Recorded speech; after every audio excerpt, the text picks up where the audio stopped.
Phone tapping కేసులో 2 వారాల్లో chargesheet దాఖలు చేయాలని సిట్ నిర్ణయించినట్లు తెలిసింది. మాజీ సీఎం కేసీఆర్ తో పాటు కేటీఆర్, హరీష్ రావు మరికొందరు ప్రముఖుల పాత్రపై సాక్ష్యాధారాలను సిద్ధం చేసినట్లు తెలుస్తోంది.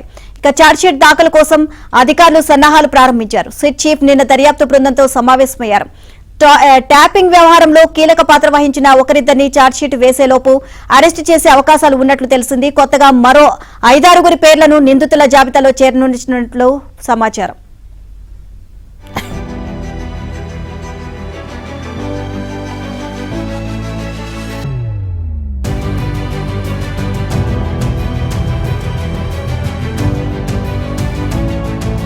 తెలుస్తోంది. ఇక ఛార్జ్షీట్ దాఖలు కోసం అధికారులు సన్నాహాలు ప్రారంభించారు. సిట్ చీఫ్ నిన్న దర్యాప్తు బృందంతో సమావేశమయ్యారు. ట్యాపింగ్ వ్యవహారంలో కీలక పాత్ర వహించిన ఒకరిద్దరిని ఛార్జ్షీట్ వేసేలోపు అరెస్టు చేసే అవకాశాలు ఉన్నట్లు తెలిసింది. కొత్తగా మరో 5-6 పేర్లను నిందితుల జాబితాలో చేర్చనున్నట్లు సమాచారం.